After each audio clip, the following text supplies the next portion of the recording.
Hello and welcome to the PiG Daily. It's ICYFAR Tuesdays, and today we're going to cast a whole bunch of base trade replays that you guys have sent in to me. Thank you very much for hanging out, and let's announce next week's topic for you guys. Well, I say next week's topic, but I'm about to go away to commentate I Am Katowice. I'm going to be gone for like a week and a half. So we're gonna have I think you guys will have like a full 2 weeks basically to get your replays in, maybe even slightly. This is a short month because it's February, so about 2 weeks to get your replays in. The topic is gonna be a gentleman never attacks without warning, and in order to give warning, you must always send at least one unit in front of your army into your opponent's vision, complete a full dance animation, and then you're allowed to attack. Yeah. It's literally the dumbest thing I could think of because I just want to torture you guys trying to fulfill this. Please entertain me. If you send in a small counterattack in a very messy game and you don't manage to do the dance animation because there's 400 things going on, I can forgive it. But especially with frontal attacks, if there's not much going on in the game, I want to see those dance animations. I guess if you dance your entire army in vision, then that gives you bonus points. And don't be afraid to send in losses as well, guys. I don't mind seeing an entire army getting massacred by disruptor shots while they're dancing. Just gonna put that one out there. So guys, thank you very much for hanging out. Let's dive straight into our replays of today's base trade games. Apologies for the black screen there. Ooh, wrong scene there. And transition into game. All right. Let's do this. Oh, my hotkeys are on wrong. Okay, I knew there was something I had to forget. It wouldn't be a PiG daily if I had everything all good and sexy. But here we go, guys. Spawning into Proxima Station, our first base trade replay of today. Spawning down here in the bottom left, it is Clan Rego Murongfu. Oh man, my rotation hotkeys aren't working now.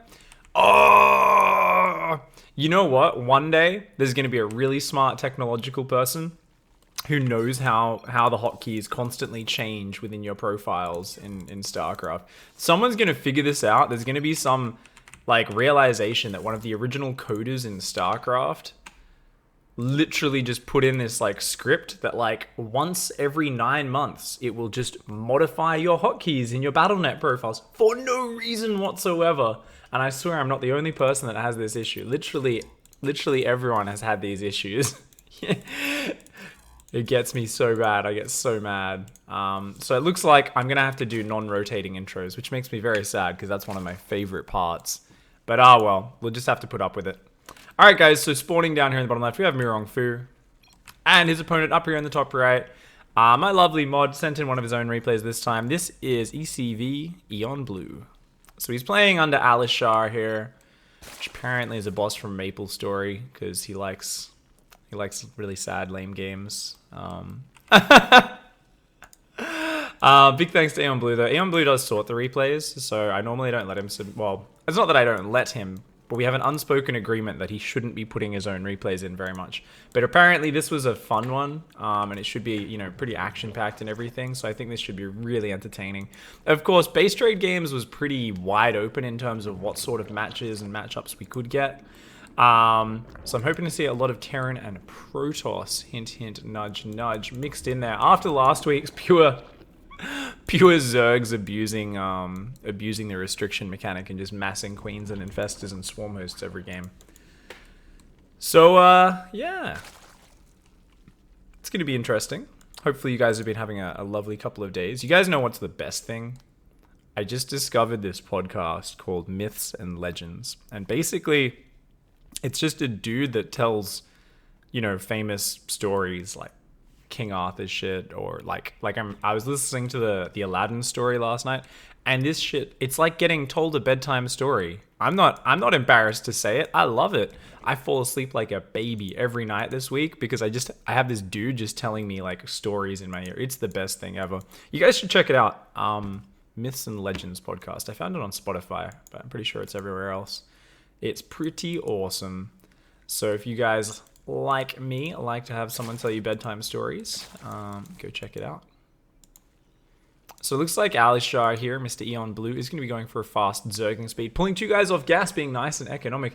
Meanwhile, Murongfu, no gas at all. Murongfu's going to... Oh, man. Look at that. Oh, Oh, this is what we call the Proxima Station Zerg vs. Zerg build, where you're just like, yeah, you can only attack from one side. I'm just going to make a whole bunch of queens and maybe some spines out here, and you can't really attack me. So it looks like both players are going to pass in the middle of the map. Mirong Fu going to go past for a scout. Eon Blue here, actually with 5 Zerglings, is going to catch a queen out in the open. He might be able to kill that if he can get this around. The queen is getting caught. Oh, the second queen. Help! Help her! Oh my god, you spiteful bitch. Good micro, good micro. Mirong Fu, get out! He gets out, saves the queen. 7 hit points. Very nicely done. Meanwhile, his own Zerglings do get in. And he does kind of partly see what's going on, but not fully. And I don't know how to swap to his camera without using the drop-down menu, because my hotkeys are screwed up, but that's okay. The Zergling comes in, sees what's going on, sees there's a third base of his own, so he's not going to freak out too much there. And yeah, it looks like just going to be going for an evolution chamber with a nice wall off there. I think you can wall this off with... I think you can wall this off with like a Roach Warren and an Evo chamber if you want to, or you can do it with a single space gap like on the side or something like that. Looks like he's going to go for a Roach Warren there, and then I guess you can plug this with 2 queens, so that's pretty sick defense there. No lair on the way yet. Looks like Mirong Fu, because he's only just started his gas mining. But he's got such a sick drone count. Oh god, I just realized, look at the drone count! That was like a fake third base. That's like a macro hatch third base. There's a drop overlord that's going to be coming in there. Nice wall off by Mirong Fu. But right now, Eon Blue is at only 22 workers versus 41. And he is looking like he wants to kill him. He's got... Oh, yep, that dropper lord is starting to transform right now. Banelings and Zerglings at the front. But I don't know if they can risk taking down this wall. Those queens will do so much damage. There's no spine crawler yet, though. You can see Mirong Fu was very ready there with extra drones in case he did need to wall off. Zerglings are going to start working on these back rocks as well. Mirong Fu has no idea about this drop, though. Those 8 Zerglings just going to find a queen and an empty drone line. Oh, no! Oh, he's going to do the Eon Blue special. He did this in a different game. I was watching him play in a clan war. He did this to a Protoss player. Oh, my God. Oh, this is going to be so funny. So he's probably going to distract at the front, maybe. Just kind of pull his attention away, and then... Lings and Banes are just going to go in. They're just going to go, and he's just going to... Oh, Mirong Fu with a quick reaction. A 6 split here. Very well done. Is Eon Blue going to be good enough with those Baneling detonations? Ooh! Good first 2 detonations. Third Baneling did waste itself a little bit, but still did all right. Those Zerglings going to take down that Queen as well. Meanwhile, that wall is going to go down into the Evo Chamber with the upgrade as well. The Queen does fall. More and more drones going down. Oh, man, he's going to get at least another 2. And the Evo Chambers go down. Banelings at the front. They get into the mineral line. Oh my god. Massive damage. Oh man. He is taking a huge drone lead. And he needs to, because he's way down in army supply. There's a lot of roaches that got out. Remember, Mirong Fu already mined a lot of resources with this drone count. That is a scary roach army. Eon Blue's only at 33 drones at home. So he's not massively ahead. And he's still way down in army supply. But he is buying a lot of time here. Doing some great damage. Zerglings forcing all these drones off the line. The mining time alone at this point is monstrous. That's just so much damage. Mirong Fu's in big trouble, and back at home we see drones starting to flood on out. There is a Roach Warren down. A couple of roaches are starting to sprinkle their way out. And Eon Blue does have good vision with this Overlord, so he can see... yeah, he can see if the roach counterattack moves out across that map. He's up to 40 drones at home.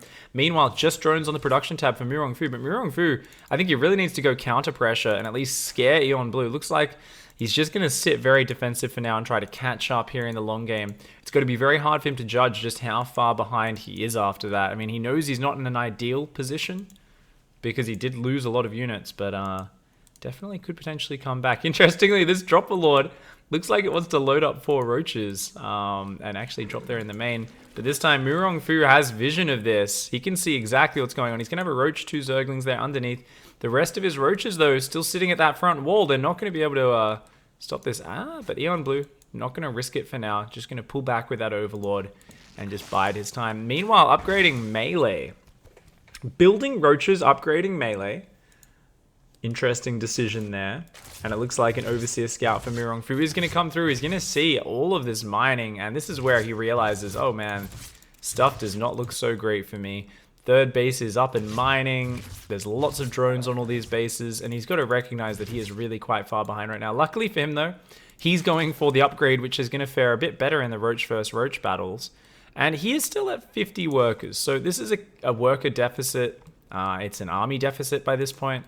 But it's something where if he can hang on long enough and get close enough to maxing out with the correct upgrades, then he will be able to take a very good engagement. It's all just going to be about surviving for him and finding that great engagement. Eon Blue finally going to go for this roach drop. I don't know why he's microing up and down here. Makes no sense. Bloody show off. That was like a TLO maneuver right there. That's the one where he individually spaces out every single slow zergling so, to like try and catch like a scouting worker on a ramp or something, and like everyone just stares at it like, but he's using so much APM for this, but why? And when it works, it looks incredible and it looks awesome. And when it doesn't, it always looks a little bit funny. Of course, it's such a minor thing, it doesn't matter, but I love seeing people just do what like seems like unnecessary micro. It's always just this like, I feel like the person's just kind of like patting themselves on the back and like smiling to themselves like, yeah, I'm pretty bloody good at this game. But it's gonna be good. All right, Overlord drop coming with the roaches. Queen's gonna say, get the hell out of my base, bro. Roaches are coming across the map now for Eon Blue. He's got a massive army lead, 25 supply army lead, but there are ravages for Mirong Fu. If he can land those biles, which he can't, it'll be good, but he cannot land those biles. Eon Blue rolling over the top here is going to just get on top of all of these units. Ravages starting to go down, Roaches starting to go down. This is just looking really bad. Eon Blue is just overwhelming everything right now. Oh, a couple of corrosive biles do start to land there. This has been good micro to keep these Ravages alive as long as he has, but now they are starting to fall. Eon Blue getting it on top of these units. The last Ravages look like they're going to go down, but Mirong Fu actually surprisingly holds there. That +1 range upgrade is so useful here. Eon Blue with the blunder going for that +1 melee, not helping him at all in this roach fight, and using Defender's Advantage, suddenly Mirong Fu is back in this game. He's only down 4 workers. He's got +2 on the way when +1 hasn't even started, which means there's going to be a window where he has +2 attack versus no attack upgrades from Eon Blue, and Eon Blue will get destroyed. Like, if he doesn't have upgrades, he's just going to get crushed, man. Even if you're a bit ahead in army supply, like, you need to be a lot ahead and have a lot of Ravages if you want to make up for that sort of upgrade deficit. But Eon Blue's going to do a good job catching the Overlords on the map. Of course, Mirong Fu doesn't have information. Right now, he could be worried about Mutalisks. He could be worried about all sorts of things coming his way. His Roach Warren is still very exposed as well. So if that does go down in the push, that will halt his production. Eon Blue looks like he wants to get aggressive. Again, only now starting +1 ranged attacks, though. Does have a 4th base behind this, but he is gonna... Oh, he can't overextend here. He's only up a couple army supply. And Mirong Fu, while he doesn't have many Ravages right now, he did kind of fall behind in that count. He's going to come out into the open. He knows he can take a fight right now. He sees the upgrade advantage. He jumps on top of Eon Blue's army, and he starts to take a pretty decent fight. Good corrosive bile from Eon Blue, though, forces the disengage, and Eon Blue can back off a little bit by himself. Just a bit of space for now. Eon Blue's still way up in supply, adding more and more Ravages. We are getting closer and closer to that +2 finishing, though. If Mirong Fu can just wait for that +2, he's going to have like 20 seconds. I mean, not 20 seconds. It's 20 seconds until it finishes. He's going to have a full minute until +1 weapons finishes for Alisher. And Alisher, aka Eon Blue, is going to get destroyed if that happens, but he closes in just before the +2 finishes. But it's still not a great engagement. His corrosive bile usage has been good, though. The spread very good. Mirong Fu eats quite a few to the face right there, and +2 is finished. +1 not finished for Eon Blue, aka Alisher, just yet, but with all this engaging and disengaging and landing of corrosive biles, the upgrades don't seem to have as much of an opportunity to really take effect. I think Mirong Fu, you know, he's outnumbered so much that it's a bit scary to just force a dedicated engagement, but I think he kind of has to just attack through those corrosive biles, move aggressively through them to dodge, and he might be able to make it happen. For now, Eon Blue, though, looking for more and more aggression. His own +1 is about to finish. That's going to give him a little bit more of a quality in this engagement. +2 is still usually the more important upgrade, though. And right now, more and more corrosive bile is going to come down, clearing out the Overlords. Mirong moving down to take his 4th base during this. His own Roach Ravager is going to come forward. We're just going to have a very back and forward Roach Ravager engagement here in the middle of this map. And it looks like +2 is starting behind this for Eon Blue. Both players are afraid to force the fight. Neither one confident to just move through the corrosive biles and force that engagement. It looks like finally Mirong Fu triggers. He just dives right on in there. Good corrosive biles from both sides, but Eon Blue there with a good aggressive micro gets right through the corrosive biles of Mirong And Murong taking some big biles. Eon Blue does eat 1 or 2 as well, though, and it looks like that upgrade advantage will come out superior in the end. Eon Blue still has more drones behind this, though, so if he has more time to rebuild, he's still in this game, but these units look like they are all going to be cornered. Murong catches every last one of these units. Eon Blue loses that army, and the game shifts to favor drastically. 5 roaches here for Eon Blue. Everything's just rallying across the map. This is a bit of a mistake here. These roaches just way out in the middle of no man's land. Look like they're trying to buy time or distract, something like that.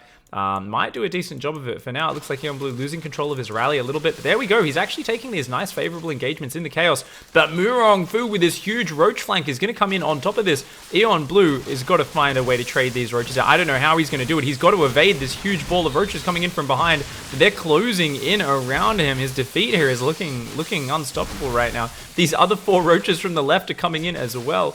Eon Blue desperately trying to buy time for himself. What is the transition, though? What is he buying time for? There is none. He's just trying to get more roaches out. He's just trying to get his upgrades out. Those roaches up in the 4th base aren't going to get any damage. These roaches in the main base aren't going to get any damage. And Murong Fu's supply is starting to rocket out of control. 7 Ravagers are on the way back home. Eon Blue going to try and defend with that. His own +2 is getting closer to finished. That'll equalize the upgrades, but Hydroden is already done for Murong. Murong could be adding lurkers here in the near future. That's going to make things nearly impossible for Eon Blue to win. So Eon Blue, he's got to hang on, man. I don't know how the hell you hang on here. This is like, my specialty is losing in these situations in Zerg vs. Zerg. I just go, yeah, I'm outnumbered in roaches. He has better upgrades. Let's just lose. But it looks like Murong's going to come on in. Huge arc. You cannot fight down there, Eon Blue. Eon Blue with a good corrosive bar to protect his retreat.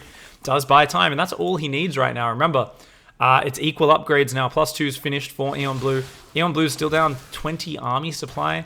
But, oh, look at this. The +1 melee Zergling. Oh, and it dies. Sad face. Alright. So both players just going to posture here, back and forth, roach versus roach forever. Lurkaden is on the way here for Murong Fu. 4th base has been mining for a long time, so it's not just the small worker lead for Eon Blue that's making a difference, but it's also that. Oh, look at this positioning here from Murong. Murong looked like he wanted to go for a surround, thought better of it. Once again, Eon Blue sneaking some roaches past, trying to get into that exposed 4th base to focus down those workers. Eon Blue doing a really good job of zoning with these corrosive biles. Murong Fu going to go for the flank into the natural potentially. These roaches getting in on that 4th base. And Eon Blue's income advantage is growing more and more. Just denying mining, picking off drones. This is a really good trade-off for these 4 roaches. Just focus firing on those drones brings them down to just 52 workers. Spire is now finally on the way here for Eon Blue. That's how he's going to try to counteract the Hydralisk and Lurker tech. But Hydras are already in that production tab, looking good. Oh, big corrosive vials landing on both armies, all over the place. Great dodge there at the last second from Eon Blue. And it looks like this is just going to be a huge committed engagement. Murong overwhelming with the numbers and the superiority there. Eon Blue looks like he's back deep in trouble. He's building 26 roaches behind this, but he loses everything. There's still so much standing on the ground for Murong. Even with that income disadvantage, Murong just keeps on taking better fights over and over again. And there's nothing at home for Eon Blue. He's got 6 roaches. How does he survive here? I'm pretty sure he's just going to die right now. Okay, 26 roaches do come out. Murong Fu's a little bit disorganized right now. His units are a little bit spread out. So yeah, he's going to have to back off for the moment with those Ravagers morphing. Eon Blue is somehow still alive in this game. Lurkers are entering the fray though, and this is where things get really nasty. If Murong just needs to gather his forces and push into Eon Blue and force that engagement, but he clumps his Lurkers! A huge blunder, loses all 3 Lurkers to 1 set of corrosive biles. Oh my god, that was like the one way... The one way Eon Blue could defend right there was landing that corrosive bile, and he got it perfectly on the middle. He lands another series of biles on the back, almost takes out those 2 lurkers. Eon Blue here hanging on by a thread, but Murong Fu just not microing his lurkers quite correctly, and he's getting a little bit overeager here. It's so hard to dodge biles, micro your own biles, and move your lurkers forward. But Eon Blue here, focusing on the really good control with his own just Roach Ravager, is hanging on super well. Murong's taking massive damage. He's panicking. He's eating a lot of corrosive bile. He's eager to push this Lurker tech advantage while he has it, but now he's bled out too many units. The Lurker in the back does go down. This Lurker in the front, it's going to have a corrosive bile. Hit it in the face. It goes down as well. Now it's just Roach Ravager versus Roach Ravager. Eon Blue's numbers are still kind of thin on the ground, but he's somehow hanging on right now. The upgrades are equalized again at 2-1, 2-1. And it looks like Murong can't break him again. Drones coming into buff. I thought Murong was about to break him there. But now it looks like he's going to lose all his Ravages for his trouble. His Roaches are going to try and take the sympathy prize of at least killing most of Aeon Blue's Ravages. But at the end of that, Aeon Blue's still up on economy. He's got a 5th base finish now. He's transitioned his workers, and this is so important because if we look at the main, the natural, there's very little mining left in the original 3 bases for Murong. He's relying purely on this 4th base right now. So Murong throwing away those lurkers is suddenly in such a hard position right now. He's got to secure a 5th base. He's still got the lurker tech advantage, but also at any moment, if Aeon Blue gets a big enough gas bank, he can just make 10 or 12 Mutalisks. And if there aren't enough Hydralisks out, which I assume there won't be since they're all being turned into lurkers, I don't know how Murong will defend that. Both players just poking at each other. A few Roaches trying to work down these rocks. Aeon Blue knows if he can get into that base, it's going to really undo the economy of Murong.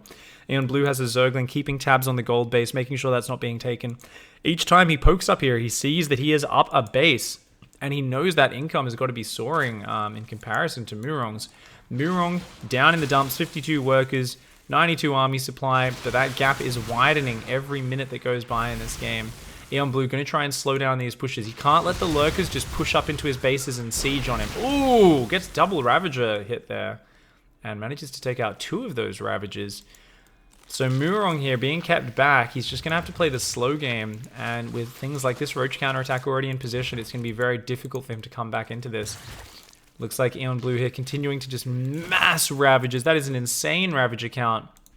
Doesn't have an Overseer with his army though, so he's got to try to guess where these lurkers are. Uses a spotting Roach to get the high ground vision, to figure out where the lurker is. Trades a Roach for a lurker. Very well done. Meanwhile, Roach is in the 4th base. This is that counterattack he was planning for so long. He's going to go in here. Murong Fu splits off some Roaches and Ravagers. He's got plenty of lurkers defending on the front, so he will be able to hang on here. But every drone that goes down is a real pain in the butt. All the lost mining time, a big pain in the butt. Murong is relying on that 5th base finishing up more than ever. Aeon Blue here just trying to buy time. He knows these Roaches are cornered, so he's going to run right down in the corner and just waste Murong Fu's time. He's poking at the front at the same time. He's looking for these lurkers. He wants to spam Corrosive Biles on them. Bam! One lurker goes down, another lurker survives with just 9 hit points. More Roaches hitting that 4th base. Aeon Blue here running a masterclass on multi-prong Zerg vs Zerg and how to beat lurkers with just Roach Ravager. Finds a single investor up here, doesn't spot it, doesn't manage to take the kill. But behind this, he's got that 5th base fully mining. His 4th base is still a little bit healthy. He's got decent mining there. He will need a 6th base soon. But he is maxed out versus 152 supply Murong Fu. He's going to come in again with this massive Ravages. Actually, no. He realizes just headbutting into the lurkers is going to be painful. He can pick away at it slowly, but especially as infestors enter the fray, it's going to be very difficult. He's going to start to break down these rocks and continue to counterattack. But infestors, lurkers, Roaches, Ravagers are here. Aeon Blue realizes, pulls back quickly. Good reaction by him. He's going to try to push the front, but he needs his Overseer or a Roach in front. These lurkers represent so much threat against a big clumped up ball of Roach Ravager. These lurkers realize they're spotted. They're going to pull back a little bit. Dodges those Corrosive Biles. Murong Fu doing a very good job of hanging on in this game and really defending. A 2nd Spire just went down. He forgot he built the 1st one. Or he cancelled the 1st one. Looks like he cancelled the 1st Spire. But he is finally going to go back into that tech path. Aeon Blue here just diving down the left-hand side of the map, trying to get things done. And looks like he's going to go down, try to counterattack that 4th once more. Is there an opening on the front? If he can pull the army away, there's only 1 lurker burrowed on the front right now. If he can just spam Corrosive Bile, actually he's got a Roach counterattack down here as well. Oh, he's trying to get this army to move out of position. These Roaches dive into that 4th base, start to kill drones. Oh, Murong Fu pulls the whole army away. He's still got a few lurkers here, but this Roach counterattack tries to take advantage of that. Dives in, takes a few really nasty lurker shots, gets a Ravager, gets a Hydra, but those Roaches are very low now. Meanwhile, a few drones went down in that 4th base. They get the hatchery as well. Wow, very nice pickups. These Roaches are loose in the main now, in the natural. And they're just going to start killing all of these workers. Every single worker goes down in that natural. Aeon Blue here doing very well. He's building 40 Zerglings now as well. Looks like this is going to be his game plan. Avoid the immobile yet more powerful in the front-on fights army of Murong Fu. Try to make it happen with these counterattacks. He's going to look to poke at the front one more time. This changeling going to go forward. Will it spot the lurker before it gets hit? Looks like it will. but Mirong's going to shut that vision down immediately. More and more Zerglings flooding out across the map into 2 squads. He's got that +1 melee upgrade that he upgraded many minutes earlier in the game, and to be fair, probably is the reason why he didn't win with his first push, is because he got a useless upgrade. But now it's going to come into effect, and he's going to overwhelm. Zergling's going to jump on that 4th, cancel it one more time. Going to catch a few drones. Oh, a lot of drones are going to go down here as well. That's massive. Meanwhile, the Roach Ravager dives in on the front, but great arc from Murong Fu. Great fungals as well. And Eon Blue actually takes a massive hit to his army there. Murong Fu's had enough. He's pushing forwards right now. Infestors, Roaches, Ravagers, Lurkers are going to be diving on. Lurker down here is going to burrow. Oh, Mutas are coming out, but they're going to go into their death, I think. There's only a few Hydras in there, actually. The Mutas might be able to take this down. It all comes down to the Fungals. The Corrosive Vials are good by Eon Blue, but his own army just does not have the numbers. It's falling so quickly. Looks like, though, the Mutas here, if they can just take out that Hydralisk, there's no mobile anti-air left once those Infested Terrans run out. These Mutas are going to do a really good job starting to work on this. The Zerglings have taken down the 3rd base as well, but keep in mind that 5th base up in the top left, that's still mining. That's still doing really well for Murong Fu. He's still got a lot of resources coming in. Eon Blue, though, also has a base hidden down here in the bottom right-hand side of the map. The Mutas are picking off every single Ravager right now. It looks like Eon Blue will be able to hold this base trade, but he's only got a few Zerglings working on the production and tech of Murong Fu at the same time. And this base up here, most importantly, has gone unmolested. That's where Murong's income's coming from. That's what's going to give him the longevity as this situation continues. And it looks like he's going to be able to defend the remains of mining at this 4th base. Muta's doing a fantastic job. And Eon Blue here just picking apart Murong Fu. If he attacked front on into those Lurkers at any point, he could have just gotten destroyed. Like, Murong Fu with the Fungal Lurker combo would have smashed his army. But Eon Blue adjusted to the situation, played really well, actually. He's going to make an Overseer to clean up that Lurker. Oh, his Spire is starting to bleed out a little bit. You can see its hit points start to drop as it's no longer on creep spread. He will need to go drop creep with an Overlord, or that will die eventually. Mutalisks are going to do well here. So there are more Hydras out now for Murong Fu. It's just 1 base Hydra production right now. Up against what looks like just, 1 base Minerals and 1 base Gas Mining for Eon Blue. Eon Blue is going to retake this base down here. He's got a couple of Banelings trying to sneak into that base. They're not going to make it in there. Roaches and Hydras catch him. Good attempt. Didn't quite find the money. He's got to try and intercept the reinforcements, really. Still Lurkers down here. Interesting. If he spots those with the Overseer, that would be massive. So his Mutas are going to come in, start sniping off Overlords. And that's going to pull back all of these Hydras, I think. Or maybe they won't even risk it. Maybe they're just going to go for a push instead. And these Zerglings are just waiting for him to move out of position so they can come in, kill the Spine, kill the base. These Mutas just killing every single Overlord right now. More Infestors are on the way. An Overseer down there is getting sniped off. Murong Fu going to try and deal with that as best he can. He's sending off a few Hydralisks to counterattack down there. Super immobile unit. You've got to remember as well that there's actually no Hydralisk upgrade for those Hydras right now. They do not have the bonus range and the move speed on creep. Or on and off creep, I should say, since that did get changed. So these Mutas are going to have to fly back to try and defend this base, but against Hydra Infestor, I don't know if that's the right call. Zerglings do find this base over here. The Infestor doesn't have fungal energy yet. Oh, that Spinecrawler will end up going down to these +1 Zerglings. The Infestor's going to go down as well. The Mutas come on in. Ooh, did they just get an Infestor? I don't know, but they've all taken a lot of damage. They can't engage those Hydras and Infestors right now. Looks like the last base of Eon Blue is exposed. It is in the open. Eon Blue's going to focus down this hatchery, though, as well. Both players going to lose the last of their mining, and it's just going to be Mutas and Zerglings versus Hydras, Infestors, and a couple of Roaches. Eon Blue catching the last rally of units here. Burrow on the way, a smart upgrade from Murong. That will really help out his Infestors survive against the Mutalisk Focus Fire. Zergling's going to flood on into that main base. They're going to start tearing down the last few structures. And now it really is a base trade. Finally, it's gotten to that base trade scenario we were looking for in today's daily. And these are the last structures. I don't think there's any drones out on the map. The units are coming back for Murong Fu, but he's got to defend right now. There really is not that many hit points left in here. I don't think Burrow is even going to finish this extractor up here going down. So Eon Blue takes that out. Hive goes down before Burrow finishes. Spawning Pool goes down. These Zerglings, knowing they're trapped, are going to focus down the Lurker Den and the Hatchery. That Infestation Pit is the last structure right now. That's it. He's got to defend that structure. These Zerglings go for the Infestor. They don't quite get the wraparound. That Infestation Pit is it. That is all he has right now. And there are 11 drones still out for Eon Blue. Does Eon Blue have enough to rebuild a hatchery? Yes, he's got 2 hatcheries and drones. He's in a splendid position. Because there's no way Murong Fu can split his army against this. These mutas are suicidal though. What are you doing, Eon Blue? Do not go on creep. The one way he can lose is if he throws these mutas away. This Infestor Hydra can just push across the map and kill all his bases, leaving just a few roaches or something like that to defend. So Eon Blue's got to be very careful here. Does spot that changeling coming out to scout. Of course, if we look at the vision of Murong, he has no idea that there's 2 bases mining. He's hoping with these changelings that he can spot no bases down here and then see, oh yeah, I can still win because you're not mining. But this changeling up here sees the base and he goes, oh crap, I have to do something. I need to push you. His army immediately starts moving out. He's got 2 fungal growths, a couple infested Terrans. That's 9 Hydralisks and 11 Roaches and a Ravager. So it's a decent little army, but it's all about fungal. 16 mutas. They do not have any attack upgrades. They do not have any armor upgrades against +2, +1. No Hydra upgrade, but +2, +1 Hydras. So if the fungal lands on most of these mutas, they are just dead. Zergling's just going to dive in. Oh, Eon Blue's going to play it safe. He's just going to click on that infestation pit. But oh my god.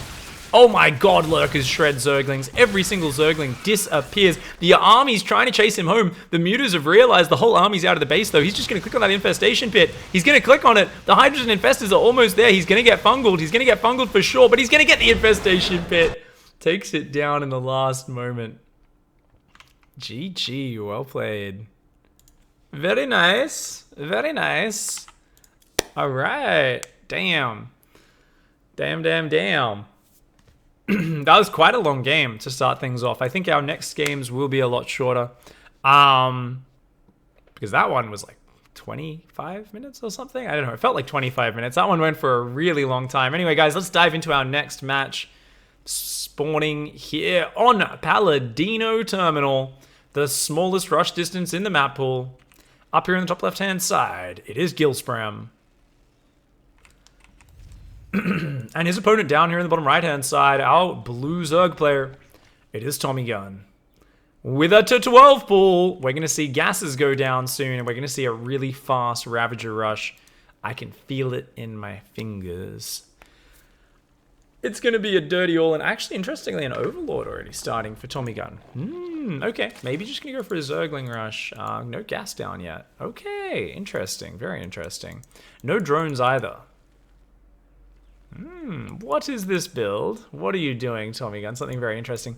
His opponent over here going double gas straight away as well. All right, all right, all right. Looks like we're going to see a bit of a Zergling rush versus just SCVs, because there is no way Gilspram is going to be able to afford any barracks or anything. He's got a SCV down here and enough money for a command center.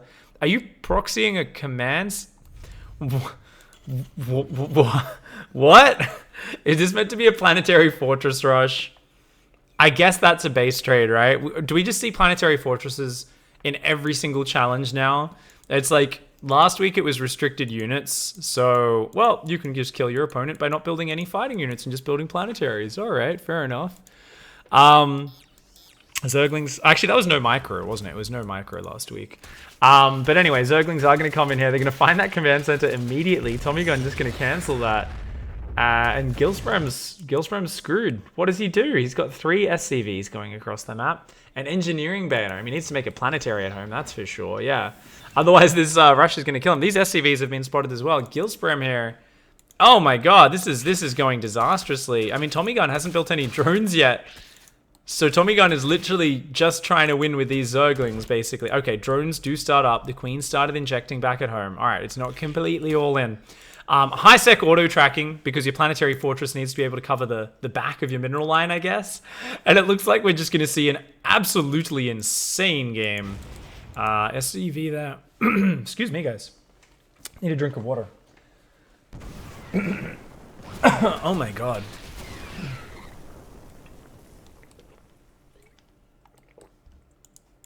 Zergling's just going to turn around and realize they can't do much, but he's building more Zerglings. All right, I'm going to give you guys a hint. Slow Zerglings versus a planetary fortress. Not a very exciting endeavor. Not something you're going to have a lot of success with. That being said, Yeah, I think this planetary can reach all the way over here as well. So I don't think there's any way he can like kill the buildings as they're constructing out of range of the planetary. Tommy Gun here is just like, okay, he's going to check behind the smoke. Check there's nothing going on there. Tommy Gun is going to go expand. Okay, awesome. All right. Hopefully he doesn't try to overwhelm with just slow Zerglings, because if that happens, I can guarantee you these planetary fortresses are going to destroy absolutely everything. Right now there is a hatchery going down behind this. We've also got Terran building armor on the way. All right. Gilsprem is just playing the Engineering Bay upgrade challenge, where you get every single upgrade off the NG Bay.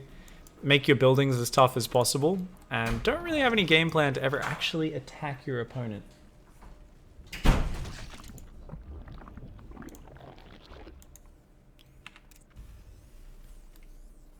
Let's bring up the... I didn't actually see what league this was. I'm going to bring up the APM tab. Alright, so look at that. If there is any better proof of imbalance in StarCraft, that's it right there. David Kim, I hope you're watching. Look at this disgusting Terran scum. 20 APM versus 124. And the Zerg player hasn't just automatically won the game. That's why I'm actually lobbying Blizzard at the moment, so that there's a... similar to the draw system, the game automatically detects, and if one player has more than 3 or 4 times the opponent's APM, they just get an automatic win. So I think that would make the game a lot more strategic, because clicking on things is important and it shows true skill. Meanwhile, we have a, this is what we call the original medevac drop before Terran actually, oh, cancel. Oh, 400 minerals down the drain. Nice Zergling pressure there. So yeah, this is what we call a drop before people actually learn how to use medevacs. You load up the command center and then you unload your units in the enemy's base. Of course, you can only unload SCVs. So we're gonna see how it goes. Gilsprem says, I messed this up, lol. Yeah, if you're going to Planetary Fortress Rush or Proxy in any way, you probably shouldn't build it under your opponent's first Overlord. But hey, I have a feeling you're going to win this game anyway, Gilsprem, because right now at home, there is a Baneling there, but there's nothing like you need Ravages to deal with the Planetary Fortress, because they can outrange it. Banelings are not what you need. Queens are not what you need. And this command center, it's getting in there. These Zerglings are just having a party behind the smoke. Oh, okay, they're going to try and morph Banelings and get in the mineral line. This meme currently has 5 SCVs loaded up in the planetary. I'm not sure why. And he's going to Planetary Fortress Rush behind the smoke. Not even over here, like trying to get in range of the mineral line. He's just going to... Nope, just going to build a Planetary Fortress behind the smoke. Does he... He should have seen it, though. Yeah, he can see these Overlords, which are staring at him right now. And both players can see everything that's going on. Can he see these Banelings that are about to come in? I don't think he can. I don't think he can. Apologies for not having hotkeys right now, guys. My hotkeys got messed up by BattleNet because it does that every now and then. And, oh my god. Oh my freaking god. Okay, so he's just going to run all these Banelings in and try to clear the mineral line. The problem is right now, there's a Planetary Fortress in the corner of your base. The thing is, how does Gilsprem follow this up? Does he build a factory? Yeah, he's got to build siege tanks, right? So he's going to siege tank push from the corner of Tommy Gun's base. Tommy Gun, meanwhile, is just going to mass Banelings in the corner. He's even got an Overlord, so he's going to slow drop while running in, I guess. But there's a missile turret there, so don't know if that's going to work out at all. We've got 2 factories going up for Gilsprem here. Tommy Gun has evacuated his main base down to his natural to escape from the threat of that Planetary Fortress. He's going for Carapace. No more tech right now. He's bringing another Overlord over here to prepare the slowest drop of all time. Gilsprem still has no idea where all those Zerglings went. He's just seeing these Overlords slowly go to hide behind the gas geyser. Okay, Tommy Gun is trying to BM the Planetary Fortress out of there. He's just gonna, he's like, I'll just defecate on you and hopefully you'll leave my base. But I don't think that's going to work. Missile turrets are down. Of course, if he dropped this creep before the missile turrets started building, then he could have blocked all of the buildings from actually going down in the first place. But now there's 2 factories with tech labs building in the corner of his base, and Tommy Gun's just not doing anything about it. He's just banking on this to work, but that's a Planetary Fortress. I mean, you're going to kill a lot of SCVs, but if you don't kill all of them, there's still going to be mining. This is going to be really tough. The slowest drop of all time. Meanwhile, Siege Tank's starting to siege up Tommy Gun from over here. Both players are in a lot of trouble right now, but I think Gilsprem is actually in the better position as long as he can keep this Planetary Fortress alive. It takes like, each Baneling does 80 damage to buildings, right? And a Planetary Fortress has 1,500 hit points. So I'm going to break the golden rule, do some maths in my head, and say you need about 20 Banelings to kill a Planetary Fortress. This is not 20 Banelings. This is what, 6 plus 10. This is 16 Banelings. Keep in mind, a lot of them will get shot down before they make contact as well. Here we go. Gilsprem's rush starting to kick in. Siege Tanks just getting in range of this hatchery and just tearing everything apart. Baneling's going to come in here to try and blow up a Siege Tank. Oh my god. They take it out, but that is a terribly inefficient trade. Banelings, all 8 of them to kill a single Siege Tank. Here we go. Overlord speed is done. Banelings are now going to rain down on this mineral line. Goodbye, most of those SCVs, but that was still a big expenditure for Tommy Gun. And this question for Tommy Gun is, what is his answer to all of this? There's no Spire on the way. There's no Hydroden, no Roachwarren. He doesn't seem to have any plan beyond just Banelings, and Banelings are not going to finish this off. The Siege Tank count starting to build up here. These Siege Tanks doing exceptionally well as they edge forward. Tommy Gun, if he takes some more bases and just expands away from this, he'll be fine as well, but it's hard to identify that in the heat of the battle. Of course, taking out that missile turret means there's only the missile turret on the southern side here. But these Banelings don't really have any targets. There's so little income here for Gilsprem. There's very little for him to actually focus down. Another Baneling does go in. Oh, drops and only manages to take out a single SCV there, losing 5 Banelings and an Overlord for it. See that production tab in the top right? We can see just more and more Banelings are building. The Banelings just crashing into this planetary over and over again, but now it's being repaired. Oh man, Gilsprem is getting so much value. I mean, the Planetary Fortress says it has 19 kills, but another like 10-20 units have actually died by walking in range anyway. Zerglings come in and snipe a tank. Good pickup by Tommy Gun, but he's got to pull back from the Planetary Fortress, or it is just going to make mincemeat out of these units. 35 Planetary Fortress kills, 37. Oh man, Tommy Gun's in big trouble right now. He's got those Banelings going back across the map. They're going to try and blow up the Planetary, but it's going to blast 4 of them down before they even make contact. The last 2 tickle it, but don't do any realistic, any serious amounts of damage. Gilsprem down here still chewing out these Siege Tanks one at a time. Actually, no, it's a Widow Mine now. But there's a Spire on the way for Tommy Gun. There's a Spire. Okay, so Tommy Gun's going to go for Mutalisks. And with how little mineral income there is for Gilsprem, he's only got a few missile turrets, doesn't really have the ability to build any anti-air. Just this single Widow Mine here, which of course can run over and try to blow up those queens or something like that.